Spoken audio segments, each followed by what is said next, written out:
A'udzu billahi minasyaitonir rajim. Bismillahirrahmanirrahim. Alhamdulillahi rabbil alamin.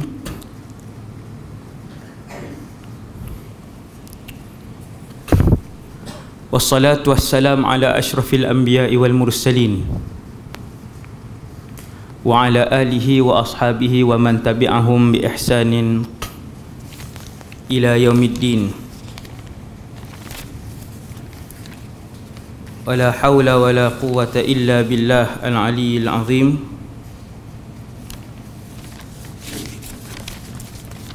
Wala hawla wala quwwata illa billah al-aliyyil azim.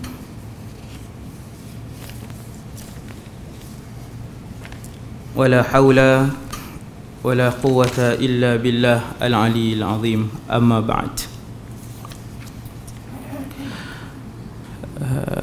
Terima kasih kepada pengerusi majlis Al-Fadhil Ustaz Tarmizi, yang berusaha, Tuan Imam serta para pegawai, Tuan-Tuan Bilal, EJK Masjid, Jawatan Kuasa Asatizah, Kolegium Asatizah Langkawi, seterusnya ibu-ibu dan ayah-ayah yang dirahmati Allah Subhanahu wa ta'ala sekalian. Jadi syukur kepada Allah Subhanahu wa ta'ala, malam ni Allah jemput mai rumah dia. Ni rumah Allah, tuan-tuan tengok ni. Tapak ni tak boleh ganti dengan bangunan lain. Tuan tak boleh buat supermarket, tuan-tuan tak boleh buat padang dah. Dia kekal waqaf sampai kiamat, kerana dia adalah Baitullah. Hak kita duduk dalam ni. Tuan rumah ialah Allah, kita adalah tetamu. Tak ada tuan rumah hak seronok orang main rumah dia hari-hari, walaupun hak main tu abang dia. Sampai hari-hari main makan nasi, ai melampau kan. 3 hari sekali, seminggu sekali boleh gagah lah. Tetapi Allah Subhanahu wa ta'ala, Allah suka orang yang paling kerap mai menjadi tetamu di rumah Allah. Dan hanya orang yang Allah sayang saja Allah gerakkan tubuh badan orang tu untuk mai dalam rumah ni. Orang hak Allah pilih, orang yang Allah tengok, orang yang Allah sayang saja. Orang lain Allah tak panggil. Ada 1000 lagi orang dalam Korea ni, ataupun ada lagi 500-600 orang dalam Korea ni. Tetapi tidak semua yang dijemput oleh Allah khas untuk bertandang ke rumahnya hari-hari. Alhamdulillah. Tuan-tuan, kita niat i'tikaf, nawaitul i'tikaf fi hadzal masjidi sunnatan lillahi ta'ala. Radina billahi rabba, kami semua redha Allah Tuhan kami. Wabil islami dina, kami semua redha Islam cara hidup kami. Wabi Muhammadin nabiyyan wa rasula, dan kami semua juga redha bahawa Muhammad sallallahu alaihi wasallam seorang nabi dan seorang rasul. Malam ni tuan-tuan, tajuk ada orang pernah dengar, ada orang tak pernah dengar perkataan Wahabi. Ada orang kali pertama, dan ada orang tahu dah perkataan ni tapi tak tahu bahaya tang mana, tak tahu perkataan ataupun ajaran kumpulan ataupun aliran ini, idea yang dia bawa, gagasan yang dia bawa, pendirian yang kumpulan Wahabi ni bawa macam mana, tak tahu. Asal daripada mana, tak tahu. Adakah di Malaysia ni? Yang itulah yang akan kita sebut pada malam ni. Apabila melihat kepada kumpulan ni, dia berkembang. Bila dia berkembang pesat dalam Malaysia ni, kembang sampai ke kampung apa semua, jadi orang jadi berbalah lah. Jadi berbalah. Kita buat satu ibadat, kita duk i'tiqad selama ni pahala lah ibadat. My group ni dikata apa? Tu bid'ah. Dia mudah untuk membid'ahkan amalan masyarakat yang bukan masyarakat reka. Tak ada masyarakat reka sendiri baca Yasin malam Khamis, bukan masyarakat awam yang mereka untuk talqin. Tiba-tiba main satu kumpulan ni, dia membid'ahkan, dia bid'ahkan apa nama ni, benda hak kita buat. Awaknya ustaz kalau dia kata bid'ah ke apa kau happy kat dia. Ni yang masalah ni, masalahnya ialah bila dia kata bid'ah tu maksud dia dosa, bukan makruh lah. Makruh tinggal dapat pahala, buat tak berdosa.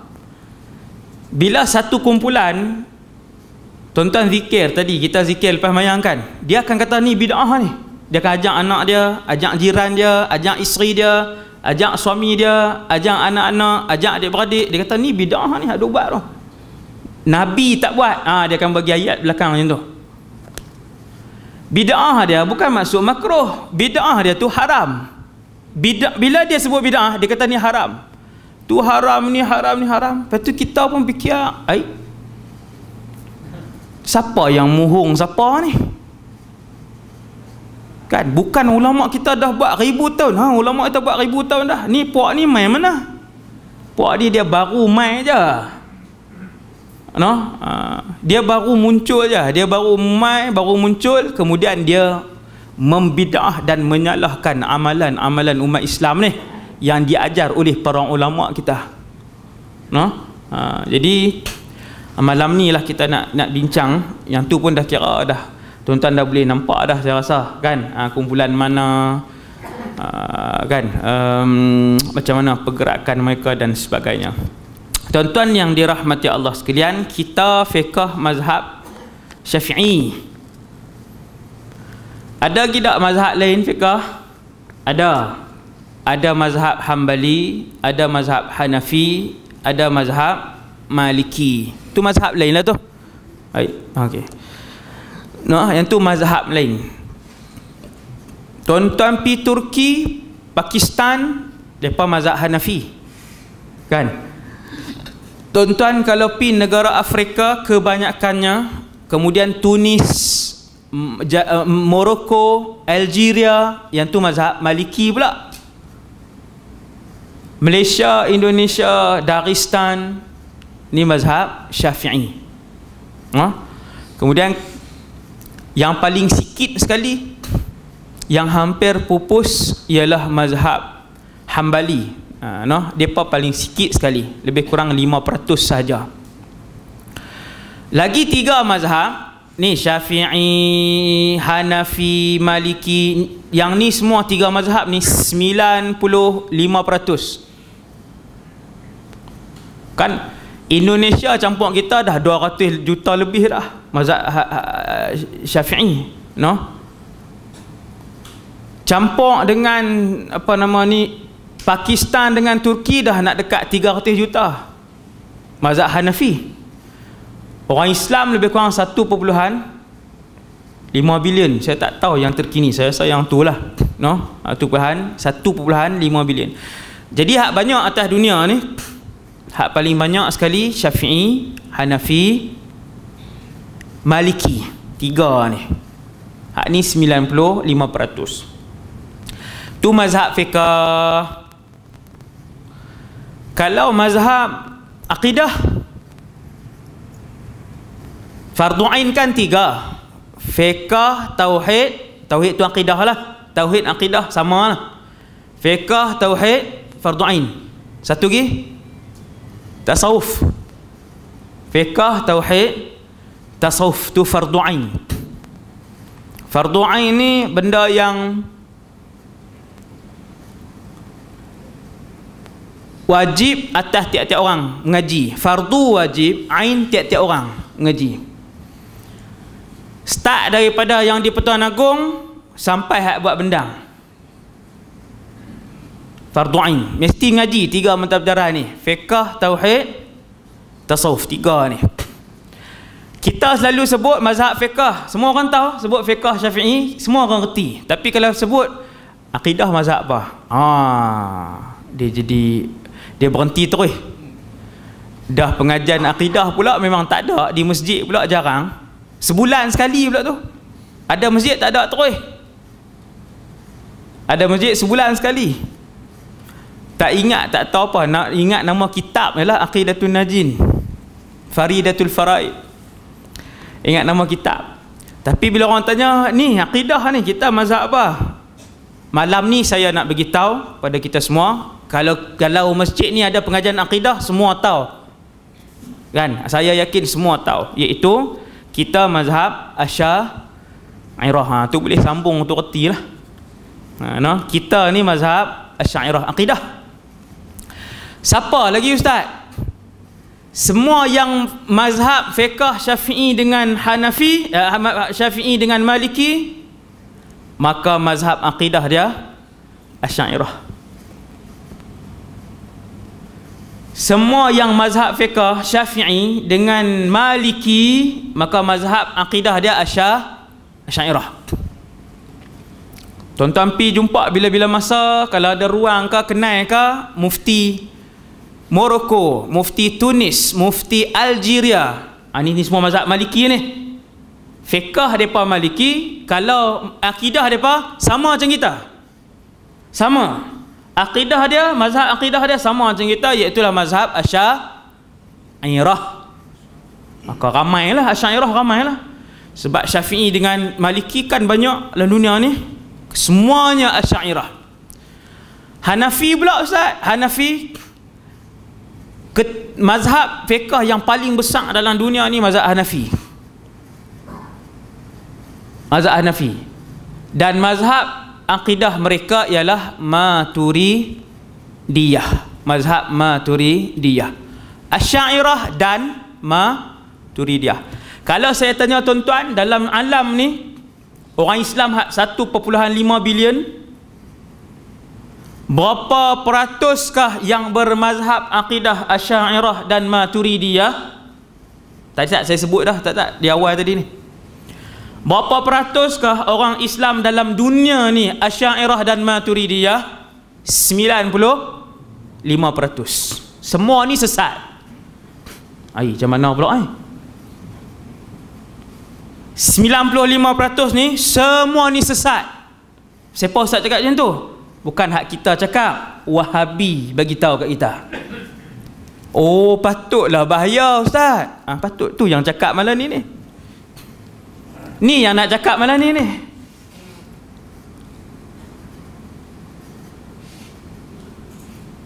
Wahabiyah ni, Wahabi ni yang bahayanya sini. Ambil bukti mana ustaz? Bahawasanya Wahabi menyesatkan semua ahlu sunnah wal jamaah, mengeluarkan ke semua ahlu sunnah wal jamaah Asy'ariyah dan Maturidiyah. Bukti bertulis pun ada, bukti video pun ada, luar negara pun ada, bukti dalam negara pun ada. Tuan-tuan nak hak mana? Tuan-tuan nak hak faham lah no? Hak bahasa Arab tak payah sebut lah no? Hak bahasa Arab tak payah sebut. Luar negara ada tulisan yang begitu banyak dalam buku-buku mereka, antaranya buku Naqdu al-Asy'ariyah wal Maturidiyah, Naqd Aqaid al-Asy'ariyah wal Maturidiyah, pembatalan akidah Asy'ariyah dan Maturidiyah. Tajuk buku negara luar lah. Dalam tu dia menyesatkan dan mengeluarkan Asy'ariyah dan Maturidiyah daripada kumpulan Ahlus Sunnah wal Jamaah, dikeluarkan. Yang faham bahasa Arab boleh tulis dalam YouTube. Dalam YouTube buka, tulis nama ulama-ulama luar negara yang Wahabi, yang telah meninggal ataupun yang masih hidup, video mereka masih ada. Mereka mengeluarkan Asy'ariyah dan Maturidiyah daripada kumpulan Ahlus Sunnah wal Jamaah. Puas hati. Kita galik lagi ni. Kita duk galik duk galik dengan kehidupan seharian kita. Orang mengeluarkan kita, Wahabi mengeluarkan kita daripada kumpulan Ahlus Sunnah wal Jamaah. Kita duk lalai lagi. Maka saya ambil inisiatif untuk cuba bercakap perkara ini sedaya yang mungkin. dengan usahalah, sedikit usaha, insya-Allah dengan taufik daripada Allah Subhanahu wa taala. Entah. Jadi Wahabi dia mengeluarkan Asy'ariyah dan Maturidiyah daripada Ahlus Sunnah wal Jamaah. Ahlus Sunnah wal Jamaah ni siapa? Nabi sebut dalam satu hadis, iaitu kata Rasulullah, umat aku nanti akhir zaman akan berpecah kepada 73 kumpulan. 73. Nabi sebut dalam satu hadis, umat aku akan pecah 73 kumpulan. Kulluhum finnar, semuanya di dalam neraka kecuali satu. Kecuali satu. Siapakah satu itu? Sepanjang 1300 tahun lebih, kumpulan yang selamat itu dihuraikan oleh para ulama ialah Ahlus Sunnah wal Jamaah, dan mereka adalah Asy'ariyah dan Maturidiyah. 1000 tahun lebih. Kumpulan yang selamat itu adalah Asy'ariyah dan Maturidiyah. Baru 200 tahun ni muncullah Wahabiyah. Mereka kata yang selamat itu adalah Salafiyah. Mereka panggil mereka Salafi. Mereka gelarkan diri mereka Salafi. Dan selain daripada itu adalah kumpulan yang tidak selamat. Baru je, kumpulan ni baru je. Lalu orang pun tanya, anak-anak murid dia tanya, wahai Tuan Guru, ni dalam laman web dia, dalam buku dia, dan dalam ceramah mereka sampai hari ni boleh tengok, wahai Tuan Guru, bukankah Asy'ariyah dan Maturidiyah 95%? Apakah mereka tidak termasuk dalam kumpulan satu yang selamat ni? Tok Guru kata tidak. Mereka terkeluar daripada Ahlus Sunnah wal Jamaah. Guru mereka sebut. Itu antara bukti yang tuan-tuan boleh tengok dah dalam kitab-kitab, berpuluh kitab lah, kitab akidah Wahabi yang dikarang oleh Wahabi. Antaranya syarah kitab Tauhid min Sahih Al-Bukhari karangan Syekh Abdullah bin Muhammad Al-Ghunaiman, dan juga Naqdul Aqaid Al-Asy'ariyah wal Maturidiyah karangan Khalid Al-Ghamidi, dan berpuluh-puluh lagi kitab-kitab lain, kitab Arab. Kalau tuan-tuan nak bukti bahasa Melayu pula, nak video ke nak tulisan, pun ada berbagai yang banyak. Tuan-tuan boleh buka dalam YouTube. Boleh buka dalam YouTube, tuan-tuan boleh tulis bukti penyelewengan akidah Asy'ariyah. Tengok elok-elok muka siapa yang cakap. Tulislah penyelewengan akidah Asy'ariyah, kesesatan akidah Asy'ariyah. Sekali tuan-tuan cari hak orang Malaysia. Hak tuan-tuan kata, ni bukan hak PhD hadis hak lepas duk sebut dulu kah? Oh, dia pun kata akidah Asy'ariyah sesat lah, dia Wahabi. Kena kenal dah. Pasal apa kena kenal? Sebab kod Langkawi ni pun orang depa ni, anak-anak murid depa ni duk mula masuk dah. Anak-anak murid depa ni duk mula masuk dah ni dalam Langkawi ni. Mengajak pun di masjid-masjid ada beberapa orang dah yang dah mengajak di masjid-masjid, dan ada yang memegang jawatan dan sebagainya. Dah mula ada. Sebab tu kita mula bercakap pada malam ni. Tuan-tuan bayang tengok, hari ni mereka berani untuk kata Asy'ariyah ni sesat. Mufti Kedah Asy'ariyah, Mufti Pulau Pinang Asy'ariyah, Mufti Kelantan Asy'ariyah, Mufti Terengganu Asy'ariyah, Mufti Pahang Asy'ariyah, Mufti Johor Asy'ariyah, Mufti Sabah Asy'ariyah, Mufti Sarawak Asy'ariyah, Mufti Tun, panjang sikit. Hak tu tak Asy'ariyah. Ada satu ya. Mufti ada satu mufti. Hak tu tak Asy'ariyah, satu ya. Subhanallah. Tuan-tuan nak bukti bertulis, esok saya akan bentangkan bukti bertulis di masjid yang ketiga, insya-Allah saya buat mai 45 muka surat. 45 muka surat. Bukan setakat sesat. Saya akan bacakan perkataan dalam 45 muka surat tu 2-3 kali dia ulang. Mereka telah terjerumus, mereka boleh terjerumus, mereka akan terjerumus ke dalam lembah syirik akbar. Grup ni dia suka depa ni syirik, yang nu syirik, yang ni syirik, negara nu syirik, negara ni syirik, yang selamat Wahabi saja, hak 5% tu. 5% hak selamat, hak masuk syurga, hak lain syirik. Yang lain syirik. Ini yang bahaya sangat, tuan-tuan sekalian. Tu yang tajuk di mana mudarat dia. Ni kalau tak sekat, tuan-tuan tak sekat dan dia jadi virus, dia jadi kanser tahap 1, 2, tahap 4 tak boleh buat parah. Bila tahap 4, dia buat main hadis, kita buat main hadis. Dia bercakap, ulama kita bercakap. Dia boleh bercakap juga, tuan-tuan. Dia boleh bacakan Quran dan hadis juga. Akhirnya orang kata, oh selama ni ulama kita duk muhung kita ni. Nah, lepas ni hak betul kat lepas ni kan semua ada PhD, kemah-kemah. Semua kemas aja ada PhD kan. Mesti lepas ni betul. Depa kata bid'ah ni kita duk buat selama ni, talqin bid'ah kita duk buat selama ni, apa nama ni, baca qunut tuan-tuan duk buat tu bid'ah. Berapa puluh tahun dah tuan-tuan buat benda haram. Tuan-tuan buat benda haram berapa puluh tahun dah.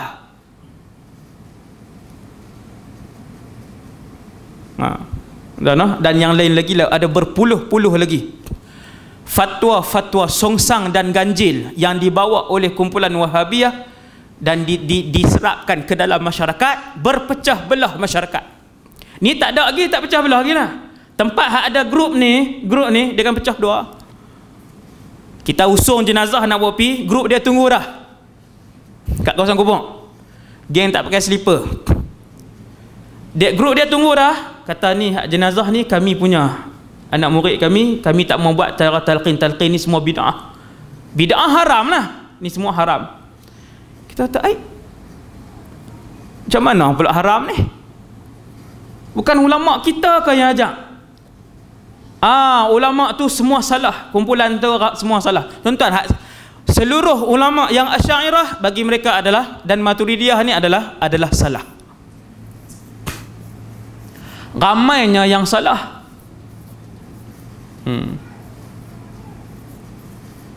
Inna lillahi wa inna ilaihi raji'un. Tuan-tuan sekalian, siapa Asy'ariyah? Ni Asy'ariyah. Kita lah mazhab akidah Asy'ariyah. Sebab tu masjid kalau tak ada lagi pengajian akidah, kena ada buka kitab tauhid. Kena buka kitab tauhid, ngaji. Mesti ada. Seminggu sekali mesti ada. Baru kita kenal. Kita ni hidup malam ni kurun 1000, kita dah masuk 1438 Hijriah. 1438 Hijriah. Tahun ni. Hak tuan-tuan duk tengok tu, mana kadang kalender dia ada kan, 1438 H ataupun ha tu, ha simple tu. H tu hijrah lah. Maksudnya Nabi hijrah 1400 tahun yang lalu, lebih kurang. Lama kan? 1400 tahun dah. Berapa kali 100 dah? 100 sampailah malam ni. Bermaksud kita ni orang umat Nabi Muhammad yang hidup pada kurun ke-15. Ni kita ni umat Nabi Muhammad yang hidup pada kurun ke-15. Mazhab Asy'ariyah ni diasaskan pada tahun bila? Dia diasaskan oleh seorang ulama, nama dia Al-Imam Abu Hasan Al-Asy'ari, yang wafat pada tahun 324 Hijriah. 324. Maksudnya dia ulama kurun keempat. Ulama kurun keempat. Dia macam ni, 100 tahun satu kurun. Biar semua hak dalam masjid ni boleh faham. 100 tahun satu kurun. Kalau saya sebut tadi, pengasas mazhab ni, mazhab Asy'ariyah ni, dia wafat tahun 324, bermaksud dia adalah ulama kurun keempat. 324 tahun hijrah. 100 satu kurun, 300 tahun 3 kurun. Campur satu je, lebih satu je, dia kira kurun keempat. Maksudnya kalau ulama tu wafat 301, dia kira kurun 4 dah. Contoh Imam Ghazali wafat tahun 505, maka dia ulama kurun ke 6. 505 kurun ke 6. Ni ada orang tak faham, dia bebai pula, dia ni pedia pula kan. Dia keluar bebai. Makin ada, makin di masjid ada seorang. Pak cik tu mai apa? Marah tak faham hak tahun-tahun ni. Cerita apa tak tahu. 300 lah, salaf lah, 200 lah. Habaq terus lah Wahabi siapa? Dia kata tu. Tu dia. Terus habaq seketui terus. Wahabi siapa dia? Negeri mana? Perlis ke? Penang ke? Habaq terus habaq. Ni duk 300 lah, 4 hijrah lah, salaf lah. Tapi dia tak faham, no? Kita nak abang ni, kita ni dengan zaman Nabi berapa tahun dah? 1400 tahun dah. Kurun ke berapa? Kurun 15. Tu cara ulama sebut, kurun 15. Oh Ustaz, Imam Syafi'i hak asas mazhab kita ni kurun berapa dulu? Dia kena tengok tarikh wafat. Imam Syafi'i tahun 204 wafat. Maka dia ulama kurun ke 3. Itulah kurun. Ni kita akidah mazhab Asy'ariyah, pengasas kita Imam Abu Hasan Asy'ari. Dialah pengasas mazhab ni, akidah ni. Dia wafat tahun bila? 324. Maka dia ulama kurun ke 4. Kan susah nak bebai siapa. Ni faham kan? Tapi ada yang tak faham ni kan? Hak tak angguh, hak tak kenyah tu, hak tak senyum apa dia tengok kan. Tuan-tuan, Imam Ghazali wafat tahun 505. Dia ulama kurun ke 6. Ni kita baru kita nampak, oh macam tu sejarah Islam baru nampak. Oh kita lah ni kurun ke 15. Weh jauh Ustaz no. Imam Syafi'i nu mana nu? Imam Abu Hasan Asy'ari pengasas mazhab kita ni, mazhab Asy'ariyah ni, nu kurun 4 nu, lama. Imam Nawawi haduk sebut Imam Nawawi lepas ni bila sebut nama imam, tuan-tuan tanya dengan ustaz tu, Ustaz imam ni wafat tahun bila? Kita nak tahu kurun tang mana dia duduk. Sebut Imam Nawawi wafat tahun 676. Oh kita nampak, oh Imam Nawawi duduk tang 7 pun lama lah, 15. No? Imam Ibn Taymiyah wafat tahun 728. 728. Oh dia ulama kurun ke 8. Oh macam tu lah sampailah hari ni. Pengasas mazhab Wahabi, apa kita nampak duduk tang mana? Pengasas mazhab Wahabi Syekh Muhammad bin Abdul Wahhab, dia wafat pada tahun 1206. 1206 kurun ke 13. Hari ni kurun ke 15. Oh bukan dia daripada dulu-dulu, bukan. Ni je hak 200 tahun ni je. Dia muncul, dia pun keluar, dia salahkan semua hak atas dia dan semua hak bawah dia, kecuali siapa yang ikut dia saja. Hak tu saja yang betul. Yang mengikut manhaj dia, yang mereka sahaja berada pada kumpulan yang benar yang disebutkan oleh Nabi. Bagi dia lah kumpulan hak selamat tadi ni, daripada 73 kumpulan tadi ni, hak Nabi kata satu selamat. Syekh Muhammad bin Abdul Wahhab dan ulama-ulama Wahabi dunia bagi tahu depa lah hak satu tu. Tuan-tuan, hak 95% ni semua terkeluar, tak tentu lagi kan. Inna lillahi wa inna ilaihi raji'un. Kumpulan yang paling banyak menyesatkan umat Islam dalam sejarah kewujudan umat Nabi Muhammad. Kumpulan yang paling banyak menyesatkan umat Islam ialah kumpulan Wahabi dalam sejarah kemunculan umat Nabi Muhammad 1400 tahun. Dah lah baru keluar, lepas ni sudah lah baru muncul, dia sesatkan habis pula yang lain kan. Inna lillahi wa inna ilaihi raji'un. Wahabi. Jadi dia berasal daripada Saudi. Nama tempat tu Syekh Muhammad bin Wahhab ni, dia berasal daripada satu tempat yang bernama Najdun. Najd, negeri nama Najd, duduk dalam Saudi lah, negeri nama Najd. Hari ni nama negeri tu Riyadh. Oh, baru tahu. Kita baru faham. Oh, Riyadh tahulah. Najd nama lama. Macam Syria dengan Palestin, nama dia Syam. Syria dengan Palestin, nama lama dia Syam. Najd hari ni orang panggil Riyadh. Situlah asalnya Syekh Muhammad bin Abdul Wahhab. Saya cerita sikit pasal Syekh Muhammad bin Abdul Wahhab ni supaya tuan-tuan tahu ni hak pengasas ni, hak pengasas yang sampai hari ni anak-anak murid, pembawa idea dan fikiran dia, aliran dia hidup sampai hari ni luar negara dan dalam Malaysia.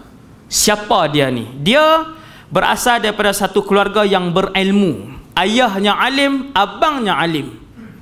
Bahkan ayahnya memegang jawatan qadhi.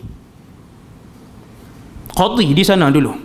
Alim ayah dia. Dan ayah dia bukanlah berfikiran dan membawa aliran Wahabi ni. Tidaklah, dah ayah dia naik dulu. Bukan daripada ayah dia. Tidak ada kena mengena dengan ayah dan abang dan tuan-tuan guru yang berada di sekitar itu pada zaman itu. Tuan-tuan yang dirahmati Allah sekalian, dia belajar dengan ayah dia. Syekh Muhammad bin Wahhab belajar dengan ayah dia. Belajar, dia alim, belajar dengan ayah apa semua, dia alim. Abang dia pun alim. Abang dia pun syekh, tuan guru besar ketika itu. Kemudian tuan-tuan sekalian, sampai satu tempoh dia belajar, dia pun keluar daripada kampung dia, Uyainah. Keluar. Kemudian dia meneliti dan menelaah buku-buku Syekh Imam Ibn Taymiyah. Ni sejarah ni tuan-tuan, saya tak ambil daripada mulut ulama-ulama kita Ahlus Sunnah wal Jamaah, tetapi saya ambil sejarah ini daripada mulut ulama mereka sendiri. Sejarah tentang ni, supaya bila penyokong tegar mazhab Wahabi dia dengar ni, dia kata bolehlah ambil daripada mana, no? Okey, sejarah ni boleh tengok dalam ceramah Syekh Nawaf Ibn Muhammad As-Salim, Wahabi lah. Syekh ni, Syekh luar negara, dia ada ceramah 1 jam dan banyak lagi. Berjam-jam saya dengar. Bukan kita dengar pihak kita saja. Nak kenal Syekh Muhammad Abdul Wahhab, saya dengar hak sana dulu. Siapa dia? Mereka sebut Syekh Muhammad Abdul Wahhab ni siapa? Bagi mereka, Syekh Muhammad Abdul Wahhab ni ialah seorang imam, mujaddid. Oh, dahsyatlah, memang dahsyatlah, no? Tapi kita tengok kenapa dia ditentang oleh majoriti ulama yang hidup pada zaman dia, termasuk ayah dan abang dia. Ni Syekh ni. Pasal apa ayah dia yang alim, abang dia yang alim, mufti, bukan mufti seorang, mufti pada zaman itu kesemuanya menentang beliau. Apa yang dia bawa, fikrah apa yang Syekh Muhammad bin Abdul Wahhab bawa, yang ni tidak dinafikan oleh ulama Wahabi. Ulama Wahabi tak nafi benda ni, bahawa dia ditentang. Saya dengar sini daripada mulut Syekh ni. Syekh ni, dia kata ya, Syekh Muhammad bin Abdul Wahhab ketika mana menyebarkan fahaman baru ini, dia ditentang oleh majoriti ulama, termasuk ayah dan abangnya. Lalu orang tanya, Syekh, kenapa dia ditentang oleh majoriti ulama? Maka Syekh ni jawab, Syekh ni dan kesemua Syekh-Syekh Wahabi lain, dia akan jawab, bukankah para rasul juga ditentang oleh majoriti orang ketika mereka hidup? Oh, jawapan dia. Kan, saya pun dengar jawapan dia. Nampak macam betul ya? Kan Nabi dulu pun semua orang tentang keliling. Kemudian kita fikir lapis kedua pula. Nabi dulu yang lawan dengan Nabi ni orang kafir. Yang lawan dengan Nabi kafir dan munafik. Adapun yang menentang perjuangan, idea baru, pendekatan agama yang baru yang dibawa oleh Syekh Muhammad Abdul Wahhab, semua ulama. Yang lawan dia ulama-ulama, termasuk ayahnya ulama, abangnya ulama, kedua-duanya menentang keras idea baru yang dibawa oleh Muhammad bin Abdul Wahhab, kerana mudah mengkafirkan, mudah menfasikkan, mudah menghukum bunuh, dan juga mudah membid'ahkan. Sebab tu dia ditentang oleh ulama-ulama pada zaman tu, mudah membid'ahkan. Maka yang itulah Pahaman tu lah Hak Mai ni, hak duk mai serap di Malaysia ni, sehingga menjadi dah sebuah negeri. Dan negeri lain mula racun ini mula turun ke negeri lain, turun racun-racun ni. Maka dengan sebab itu, sebelum dia sampai dan bertapak, walaupun dah ada di Langkawi ni beberapa orang, sebelum dia menjadi satu tapak yang kuat, tuan-tuan yang dirahmati Allah sekalian, kena sekat, kena hati-hati. Masyarakat kena faham siapa ahlu sunnah dan siapa wahabiyah. Kena faham, kena boleh beza di mana mudarat mereka, tak mana tak sama mereka ni dengan kita, tuan-tuan. Ni okey. Jadi Syekh Muhammad bin Abdul Wahab ni, dia pun piambil apa nama ni, piambil pahaman Imam Ibn Taymiyah. Sama tuan-tuan, dia sama aja. Imam Ibn Taymiyah pun fahaman dia macam tu juga, keras, ekstrim, mudah membid'ahkan orang, mengeluarkan ahlu sunnah wal jamaah, Asy'ariyah dan Maturidiyah daripada ahlu sunnah wal jamaah. Imam Ibn Taymiyah pun sama, macam tu juga. Jadi Muhammad bin Abdul Wahab, dia ambil daripada sumber ni, dia hidupkan idea ni, dia hidupkan aliran ini. Bila dia balik ke kampung dia hidupkan aliran ini, dia dilawan. Betulkah dia dilawan? Saya bawakan bukti kepada tuan-tuan. Iaitulah abang dia sendiri mengarang 2 buah kitab. Abang dia karang 2 buah kitab, kritik adik dia. Kitab yang pertama, Faslul Khitab fi Radd ala, mengkritik atas Muhammad bin Abdul Wahab, adik dia sendiri. Abang dia nama Sulaiman bin Abdul Wahab. Kitab ni, alhamdulillah ada bukti ni sampai hari ni, bahawa aliran yang dia bawa ini aliran yang berlawan dengan ijma'. Aliran hak dia bawa ni aliran yang lawan dengan 4 mazhab. Sebab tu tuan-tuan, hari ni kita hidup damai apa semua dengan mazhab Syafi'i elok-elok apa semua. Dia mai pula orang tak pasal-pasal, paha tidak aurat. Aib orang kita kata. Siapa kata ni? Doktor PhD kata, takkan tak betul. Benda tu memang ada dalam mazhab lain. Tapi kita ni mazhab apa ni? Malaysia ni mazhab apa? Orang jadi yang mana satu pula dah yang betul ni? Budak muda seronok. Budak muda seronok. Duk dalam aman damai, kita pegang mazhab Syafi'i elok apa semua ni. Dia kata semayang kalau hak lama-lama tak payah qada tau. Dia umum habis. La ilaha illallah Muhammadur Rasulullah. Masyarakat makin bingung, lepas tu masyarakat jadi berpecah. Orang kata kat dia ni masyarakat jadi makin keliru. Dia kata memang nak pergi keliru pun. Tuan-tuan tengok video dalam YouTube, memang nak pergi keliru dia kata. Dia kata sebab yang keliru ni orang jahil lah. Dia panggil orang jahil lah yang keliru. Memang nak pergi keliru dia kata. Hasbunallah wa ni'mal wakil. Saya tengok video dia kan.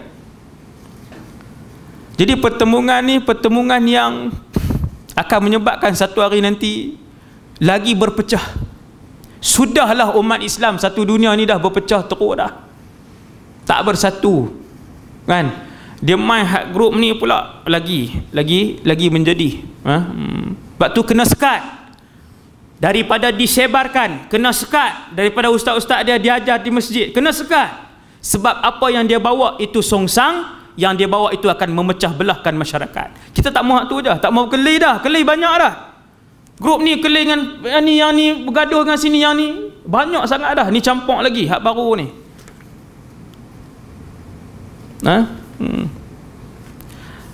Kemudian abang dia karang satu lagi kitab. Hak tak sat karang dah. Karang satu lagi kitab, Sawa'iq Ilahiyah fi Radd 'ala al-Wahabiyah. Panahan-panahan Allah untuk menolak Wahabiyah. Jadi Wahabi ni tuan-tuan, dia satu nama yang daripada zaman Imam Syekh Muhammad bin Wahab muncul tu, nama tu ada dah. Bukan nama baru mereka, nama daripada situ. Bukti dia ialah belasan kitab-kitab yang dikarang oleh para ulama pada zaman itu dan zaman selepas itu yang menyebutkan tentang pergerakan Wahabiyah ni. Dia apa sebut? Bila tuan-tuan tengok video ulama ataupun ustaz-ustaz Wahabi di Malaysia, mereka kata Wahabi. Main mana Wahabi? Kami pun tak tahu. Oh, dia buat pelik. Hasbunallah wa ni'mal wakil. Jadi saya kan menyeru kepada semua rakyat Wahabi dan juga ulama Wahabi ni, tak payah pusing lah, tak payah pusing dah. Sebut, berani sebut, kerana nama ini disebut di dalam kitab-kitab. Bahkan ulama-ulama hari ni yang Wahabi, mereka sebut nama ni dan mereka berbangga dengan nama ni. Kata seorang ulama Wahabi, nama dia Ibn Baz. Ibn Baz, ulama Wahabi rahimahullah, dia dah wafat. Dia dalam kitab dia, bukan tak ada tuan-tuan, dalam kitab dia Fatawa Nurun ala Darb, muka surat 21, dia tulis, dahulu mereka yang memperjuangkan tauhid dan berlawan dengan syirik. Dia panggil syirik lah zaman tu. Syirik tu, semua perkataan syirik lah. Yang berlawan dengan tauhid dan yang berlawan dengan syirik, yang menegakkan tauhid, mereka ini diberi gelaran Al-Wahabi. Sebut dalam kitab tu. Dan nama gelaran itu dinisbahkan kepada Syekh Al-Imam, lepas sebut imam lah, imam besar, Muhammad bin Abdul Wahab. Benda tu ada, no? Tapi kalau tanya ustaz-ustaz Wahabi di Malaysia, mereka masih lagi malu-malu untuk mengaku. Malu sebab nama tu dah kotor sebenarnya tuan-tuan. Nama itu telah pun kotor dan busuk, nama Wahabi. Sebab tu mereka tak mau pakai dah. Kalau kita sebut pun Wahabi, tak mengaku lah, saya bukan Wahabi. Dia tak mengaku dan dia menafikan. Sebahagiannya hak PhD hadis ni juga, bila tanya siapa Wahabi, dia kata saya tak tahu, tak pernah dengar dan sebagainya. Macam-macam lah jawapan yang kita dengar. Sekali dia buh nisbah kepada orang lain lah dan sebagainya, tuan-tuan. Jadi sebut yang benar tak apa. Akhirnya sekarang mereka menamakan diri mereka Salafi ataupun As-Sunnah, kumpulan As-Sunnah. Itu antara nama yang terbaru yang mereka namakan diri mereka, As-Sunnah. Jadi Syekh Muhammad bin Wahab ni, dia pun sebarkan fahaman dia. Fahaman dia apa dia tuan-tuan? Antara fahaman yang dia bawa ialah yang disebarkan ni, yang sampai ke Malaysia sampai hari ni, ialah fahaman tauhid 3. Yang tauhid tuan-tuan pernah dengar ke tak tahulah, uluhiyah, rububiyah, asma wa sifat. InsyaAllah esok kita akan huraikan. Esok di masjid mana saya tak tahu. Masjid Pasir Hitam. Di masjid Pasir Hitam. Ini antara yang mereka bawa. Tauhid uluhiyah, rububiyah, asma wa sifat. Syekh itulah Syekh Muhammad Abdul Wahab.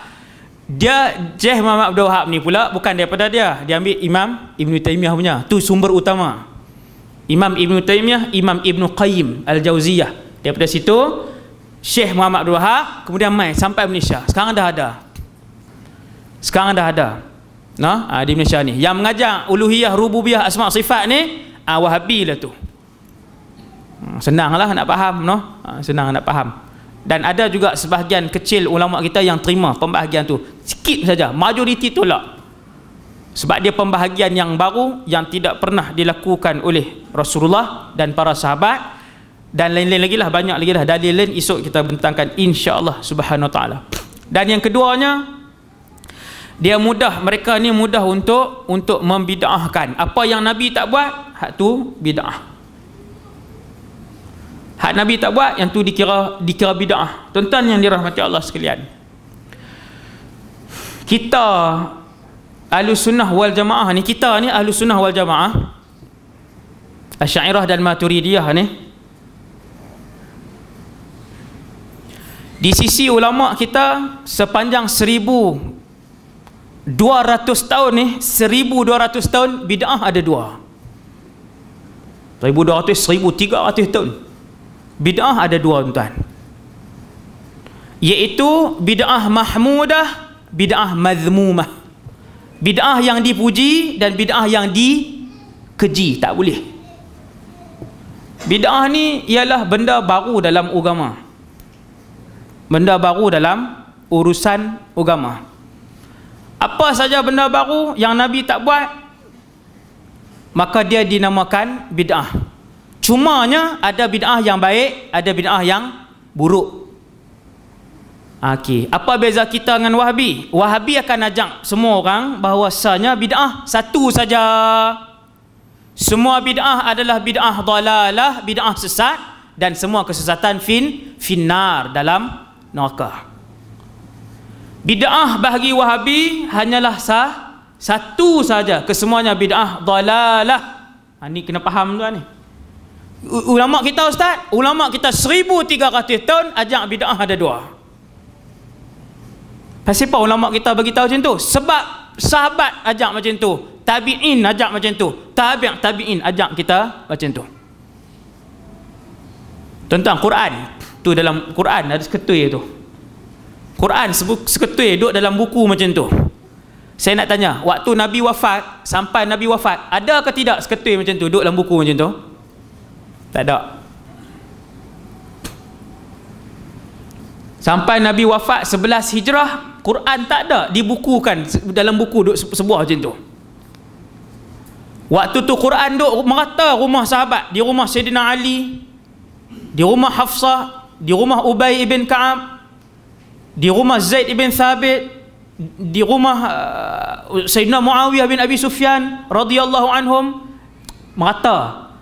Tang ni berapa muka surat, tang ni berapa muka surat, tang ni berapa juzuk, tang ni tidak dikumpulkan sampai Nabi wafat.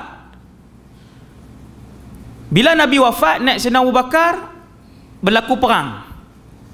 Satu perang besar nama perang Yamamah. Ramai sahabat-sahabat yang menghafal Quran syahid. Sayyidina Umar kata kepada Abu Bakar, wahai khalifah Rasulillah, ya khalifata Rasulillah, tidakkah kamu perasan ramai di kalangan sahabat yang menghafal Al-Quran telah pun syahid? Tuan-tuan, bukan semua sahabat yang menghafal Quran, tidak. Ada sahabat dia hafal Quran dan dia alim bidang Quran, dan ada sahabat sifat dia mufti, alim bidang macam mufti di kalangan sahabat. Dan tidak semua sahabat alim, tak. Dia bukan semua sahabat alim, tak. Tapi kesemua sahabat soleh, udul, dipanggil dalam mustalah. Kesemua sahabat adalah udul ataupun soleh, kesemua soleh. Ada lebih kurang sahabat, ada lebih kurang 140,000 bilangan sahabat. Balik sekejap lagi, ambil kertas A4, tulis tengok atas kajang berapa orang sahabat yang kita kenal. Tulis. Siapa boleh tulis 200, Masya Allah. Tuan-tuan, 140,000. Saya sebut kat tuan-tuan, Majza'ah ibn Thawr, pernah dengar tak? Sahabat. Abdullah ibn Anis, sahabat. Ad-Dahdah, sahabat. Kita tak tahu. 140,000 sahabat. Punya banyak. Kalau tuan-tuan baca sirah nama kan, subhanallah, ramai sahabat. Ni selingan lah ni, selingan muhasabah, no? Tulis nama sahabat. Muka surat satu lagi, hak sebelah tu saya tekan ke apa, dia suruh berhenti ni 9 lebih lah. No, tak apa, boleh berhenti dah ni, tak apa, tak masalah. 10 minit 10 minit dah, tuan. Kali muka surat satu lagi, tulis nama artis. Yang tu best ustaz. Nama artis best, tulis sambil berangan, tulis berangan. Tambah tulis Nilofa pula kan. Tu tak nikah lagi. Contoh lah ni, contoh muhasabah. Betul tuan, melawak juga. Balik tulis. Kita kenal ramai orang akhirat ke ramai ahli dunia? Tang tu. Kalau kehidupan kita banyak tentang akhirat, ramailah ahli akhirat yang kita kenal. Sahabat tuan-tuan semua soleh, kulluhum udul. Ni kaedah.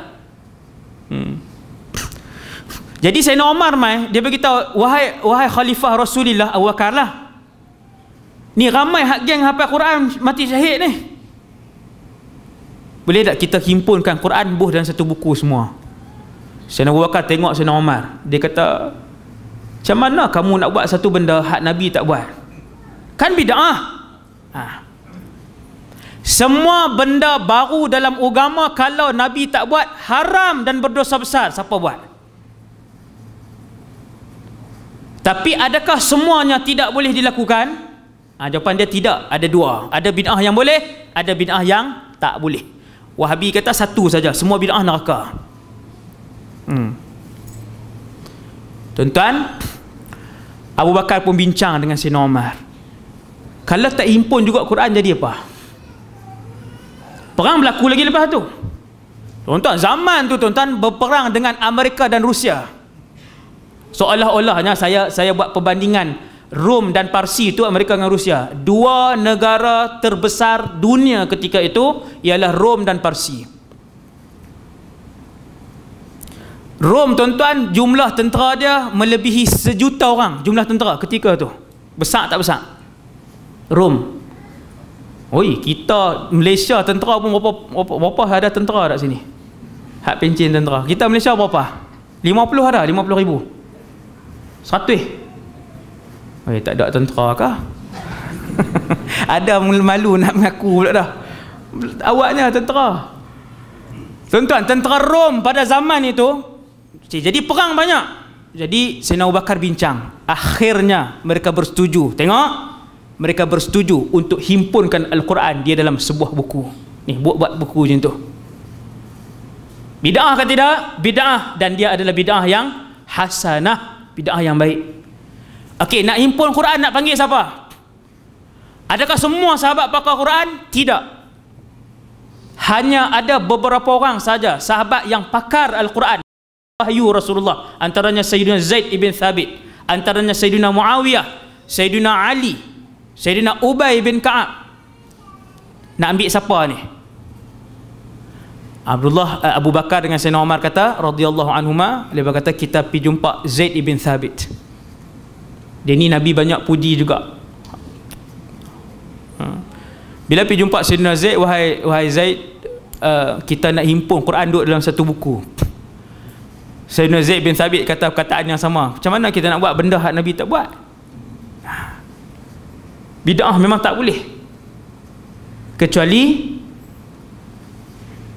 urusan baru itu termasuk di dalam salah satu daripada urusan agama yang besar.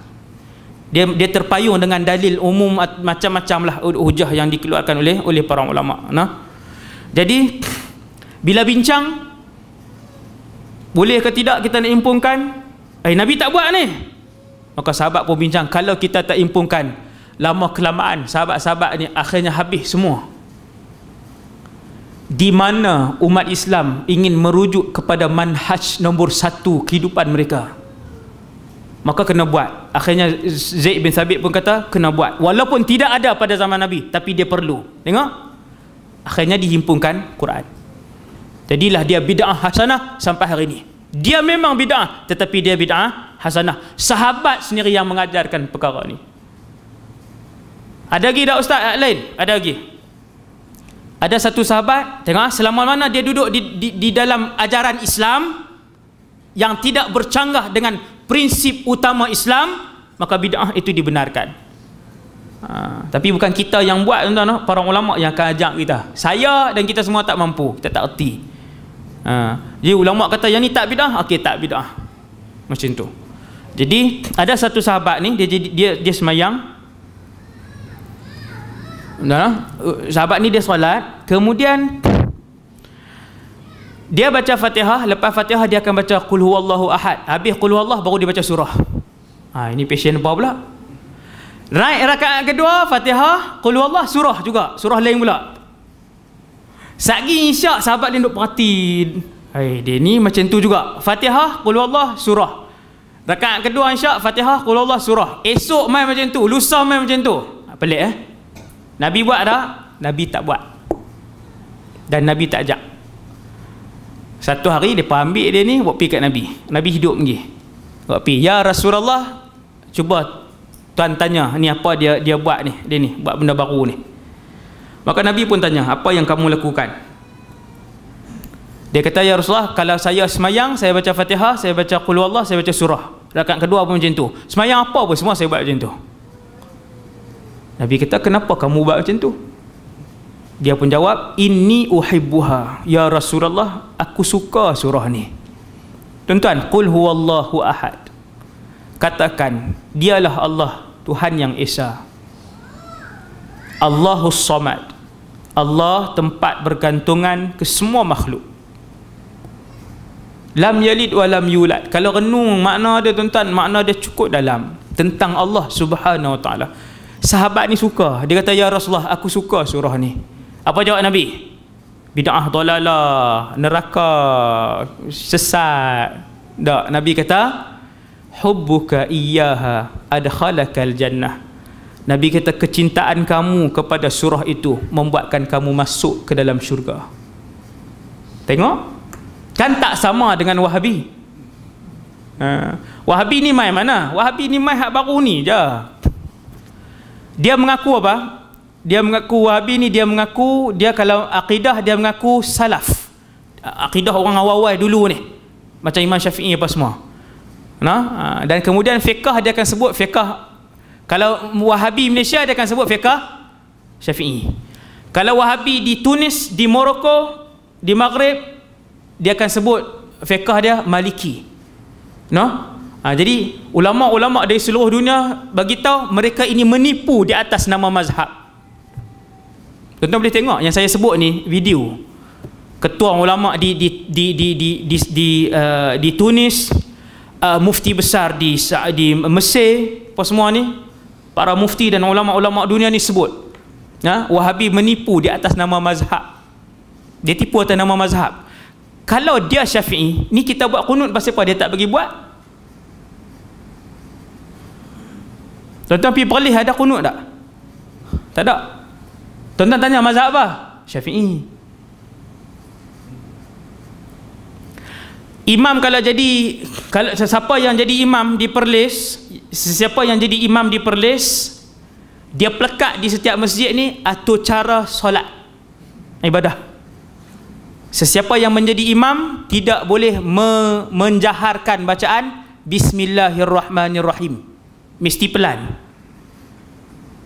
Sebelum Fatihah kan kita Bismillahirrahmanirrahim. Itulah mazhab Syafi'i. Pasal apa dia pergi pelekat mazhab lain? Tuan-tuan, daripada mulut para ulama dunia, dia kata Wahabi ini menempel di atas mazhab-mazhab. Kita tanya mazhab apa? Syafi'i. Kalau negara mazhab apa? Hanafi. Yang negara Maliki mazhab apa? Wahabi Maliki. Dia tak sebutlah Wahabi Maliki, dia akan sebut Maliki. Dan banyak lagi, berpuluh-puluh lagi satu cara kehidupan yang lain yang dia tak guna pun mazhab Syafi'i, dia guna mazhab lain. Tapi bila kita tanya mazhab apa? Syafi'i. Subhanallah. Begitu juga mazhab akidah. Bila kita tanya mazhab apa, memang tak sebut Asy'ariyah lah, dia takkan sebut sebab Asy'ariyah ni sesat. Bila tanya akidah mazhab apa? Salafi. Mazhab 3 kurun terawal. Tuan-tuan, 3 kurun terawal salaf berlepas daripada apa yang diiktikadkan oleh Wahabi pada hari ini. Bukan mazhab tu. Mereka menempel di atas mazhab tu. Inilah Wahabi. Di sinilah bahayanya Wahabi. Mulut mereka menyebut mazhab akidah kami salafi, dan mazhab salaf berlepas daripada apa yang mereka amalkan. Tak sama. Tak sama macam mana? Yang tu insya-Allah akan saya terangkan esok secara ringkas lah kan. Sebab secara penuhnya insya-Allah hari Khamis di Masjid Syarifah Fatimah Jitra. Yang tu secara penuh dengan slide apa semualah, Tak tahulah esok kalau boleh pasang slide, adakah slide? Boleh ke? Slide betul kita boleh pasang slide. Tapi lama pula lagi tuan-tuan. Dia sebut Syafi'i tetapi dia bukan mazhab Syafi'i. Dia sebut Salafi tapi dia bukan Salafi. Dia adalah mazhab Wahabiyah, mazhab Imam Ibn Taymiyah dan mazhab Syekh Muhammad bin Abdul Wahab. Itulah sumber mazhab mereka, fiqh dan juga akidah. Daripada situ. Ada satu sahabat lagi ni saya nak abang ni. Bukan semua benda hak Nabi tak buat dia jadi bid'ah sesat, tidak. Ni last. Satu orang sahabat semayang. Bila Nabi sami'allahu liman hamidah, Nabi ajak sebut apa? Rabbana walakal hamd. Dia sebut, sahabat ni seorang lah, dia sebut Rabbana walakal hamd. Lepas tu dia tambah hamdan kathiran tayyiban mubarakan fih. Hadis sahih ni. Dia tambah. Dia seorang je tambah seumur hidup Nabi tak pernah ajak. Habis mayang Nabi tanya tak? Nabi tanya. Nabi kata tadi siapa tambah? Semua pakat duk ni ya. Takut dah, duk takut kena marah dah. Dan Nabi kata tadi siapa tambah? Sahabat angkat tangan seorang. Saya. Ya Rasulullah. Nabi kata ra'aitu, aku melihat 30 lebih bilangan malaikat, bid'an wa thalathina malakan yabtadiruna ilaiha, 30 lebih malaikat berlumba-lumba untuk menulis pahala itu. Lumba semua nak tulis pahala tu. Dan Nabi tak nak ajak. Dia tidak dinamakan bid'ah. Dia nama bid'ah hasanah, bid'ah yang baik. Tuan-tuan sekalian, bahaya Wahabi ni ialah apabila ulama kita ajak hak ni bid'ah hasanah, boleh dapat pahala, boleh masuk syurga. Ulama dia tunjuk apa? Ulama dia kata itulah neraka. Itulah neraka. Okey, paling baru dia tiap-tiap minggu Wahabi di Malaysia akan buat satu benda yang mengelirukan umat Islam. Tak apa, lepas tanggunglah yang tu di hadapan Allah Subhanahu Wa Taala. Kan? Tiap-tiap minggu kita sudahlah isu lain banyak.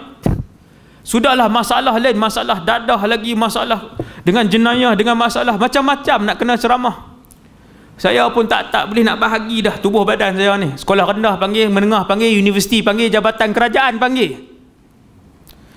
Tahun depan Australia dengan UK, dua dah jemputan.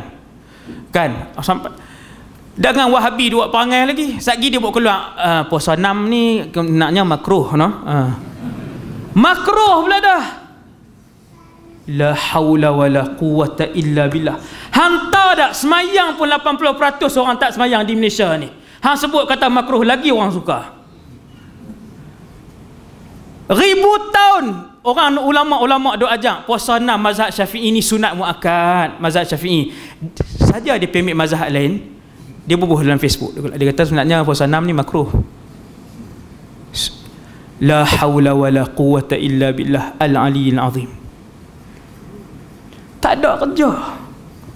Tak ada kerja. Tapi bila tanya mazhab apa? Syafi'i.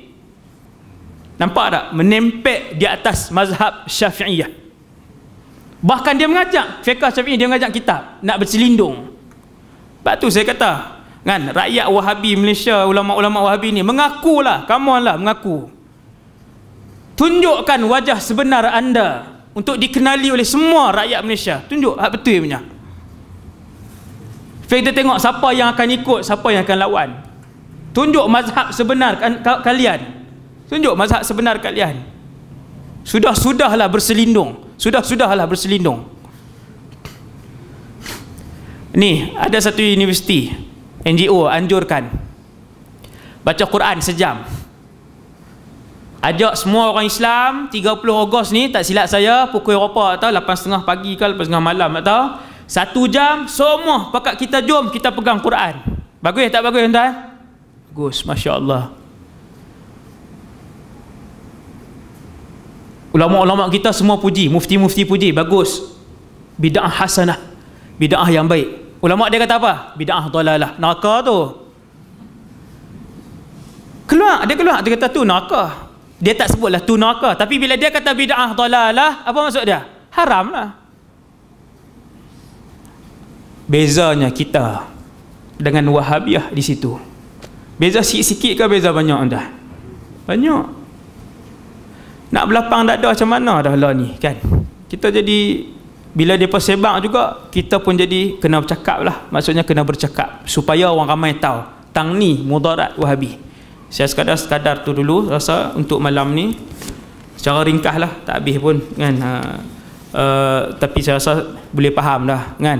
Boleh faham, kita boleh tahu yang mana orang yang bawa fahaman ni. Bila kita nampak dia bawa fahaman ni kan, orang-orang yang diberikan oleh Allah jawatan untuk mentadbir, mengurus masjid apa semua ni, kena ni lah, kena pandai lah untuk menguruskan perkara ni.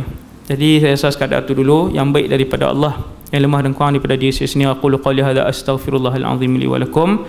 Subhanakallahumma bihamdika asyhadu an la ilaha illa anta astaghfiruka wa atubu ilaik. Bismillahirrahmanirrahim. Wal 'asr innal insana lafi khusr illa alladhina amanu wa amilus solihat wa tawassaw bil haqqi wa tawassaw.